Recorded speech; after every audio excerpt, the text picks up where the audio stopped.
नमस्कार। आज हम सब मिलकर अपने सोलर सिस्टम यानी सौर मंडल की एक मजेदार यात्रा पर चलेंगे। और हाँ, उन सभी जरूरी बातों को भी समझेंगे जो आपके कॉम्पिटिटिव एग्जाम्स के लिए बहुत काम की हैं। तो आज हम क्या क्या देखने वाले हैं? सबसे पहले जानेंगे कि हमारा ब्रह्मांड बना कैसे। फिर अपने सौरमंडल का नक्शा देखेंगे, ग्रहों से मिलेंगे, अपनी पृथ्वी की गतियों को समझेंगे और आखिर में हमारे दूसरे खगोलीय पड़ोसियों के बारे में भी कुछ मजेदार बातें जानेंगे। तो चलिए शुरू करते हैं। सबसे पहला सवाल, आखिर ये सब शुरू कैसे हुआ? विज्ञान इसके बारे में क्या कहता है? देखिए, सबसे मजबूत और मानी हुई थ्योरी है बिग बैंग थ्योरी।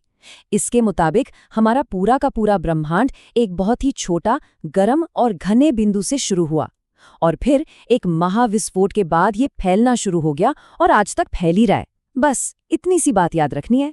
ठीक है, तो हमने ब्रह्मांड के बड़े पैमाने को तो समझ लिया। अब जरा जूम इन करते हैं और अपने घर यानी हमारे सौर मंडल पर आते हैं। ये जो तस्वीर है, इसमें हमारे सौर मंडल का पूरा ढांचा एकदम साफ दिखता है। देखिए, ठीक बीच में है हमारा सूरज, जो कि एक बहुत बड़ा तारा है, और हमारी पृथ्वी वो इससे लगभग 15 करोड़ किलोमीटर दूर है। पर सवाल ये है कि ये सब अपनी अपनी जगह पर टिके कैसे हुए हैं? जवाब है सूरज का जबरदस्त गुरुत्वाकर्षण।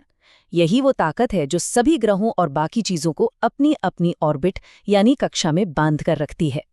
चलिए अब इस परिवार के सदस्यों से मिलते हैं, यानी हमारे ग्रहों से। और हाँ, इन्हें कैसे बांटा गया है, ये समझना एग्जाम के लिहाज से बहुत जरूरी है। अक्सर ग्रहों का क्रम याद रखने में बड़ी मुश्किल होती है ना? तो इसके लिए एक बहुत बढ़िया ट्रिक है। ये इंग्लिश का वाक्य याद कर लीजिए, my very educated mother just served us noodles. हर शब्द का पहला अक्षर आपको एक ग्रह का नाम बताता है, बिल्कुल लाइन से। मर्क्यूरी, वीनस, अर्थ, मार्स, जुपिटर, सैटर्न, यूरेनस और नेपट्यून। ये जानना ना बहुत दिलचस्प है कि हमारे 8 ग्रहों को 2 टीमों में बांटा जा सकता है। पहली टीम है इनर प्लैनेट्स की, ये चट्टानों से बने हैं और सूरज के करीब हैं। और दूसरी टीम है आउटर प्लैनेट्स की, जो असल में गैस के बहुत बड़े बड़े गोले हैं और सूरज से काफी दूर हैं। अच्छा, अब कुछ ऐसे फैक्ट्स पर नजर डालते हैं जो एग्जाम में बार बार पूछे जाते हैं। शुक्र ग्रह को पृथ्वी का जुड़वा भी कहते हैं, क्योंकि इसका साइज और वजन पृथ्वी से काफी मिलता जुलता है। और हाँ, ये सबसे गर्म ग्रह भी है। फिर आता है मंगल, जिसे हम लाल ग्रह के नाम से जानते हैं, क्योंकि इसकी मिट्टी में बहुत ज्यादा लोहा है। बृहस्पति हमारे सौर मंडल का सबसे बड़ा ग्रह है, साइज में ये सबसे बड़ा है। और शनि तो अपने खूबसूरत छल्लों के लिए ही जाना जाता है, जो असल में बर्फ और धूल के कणों से बने हैं। चलिए अब वापस अपने घर यानी पृथ्वी पर आते हैं और इसकी 2 सबसे जरूरी गतियों को समझते हैं, जिनसे हमारे दिन, साल और मौसम तय होते हैं। एक सवाल जो हमेशा पूछा जाता है, पृथ्वी पर मौसम क्यों बदलते हैं? और इसका जवाब सिर्फ इतना नहीं है कि पृथ्वी सूरज से कभी दूर तो कभी पास होती है। असली वजह कुछ और है। तो सबसे पहले 2 शब्दों का फर्क समझना बहुत जरूरी है, घूर्णन और परिक्रमण। जब पृथ्वी अपनी ही धुरी पर घूमती है, उसे घूर्णन या रोटेशन कहते हैं।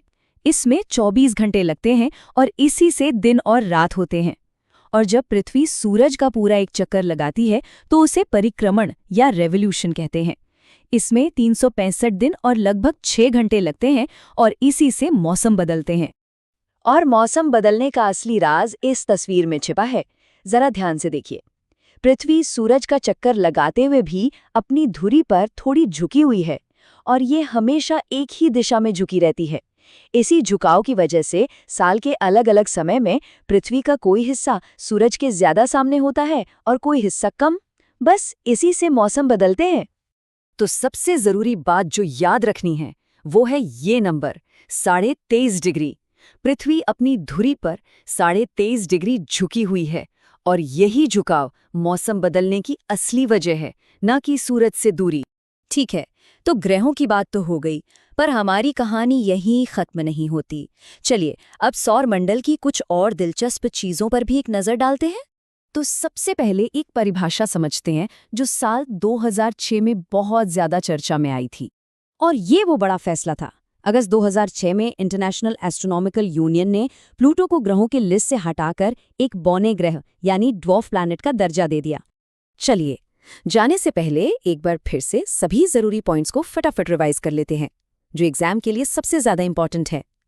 क्षुद्र ग्रह या एस्टेरॉइड्स मंगल और बृहस्पति के बीच पाए जाते हैं। धूमकेतु या कॉमेट्स बर्फीले पिंड होते हैं जो सूरज के पास आने पर एक पूंछ बना लेते हैं। उल्का, जिन्हें हम टूटता तारा भी कहते हैं, वो मलबा है जो पृथ्वी के वायुमंडल में आकर जल जाता है। याद रखिएगा, पृथ्वी के घूर्णन यानी रोटेशन से दिन और रात होते हैं, और पृथ्वी के परिक्रमण यानी रेवोल्यूशन और उसके झुकाव दोनों की वजह से मौसम बदलते हैं। तो हमारे सौर मंडल का ये दौरा तो यहीं खत्म होता है, लेकिन ये हमें एक बहुत बड़े और दिलचस्प सवाल के साथ छोड़ जाता है। जैसे जैसे हम दूसरे तारों के चक्कर लगाने वाले हजारों नए ग्रह खोज रहे हैं, क्या आपको लगता है कि हमारे सौरमंडल की ये नियम उन पर भी लागू होंगे? सोचिएगा जरूर।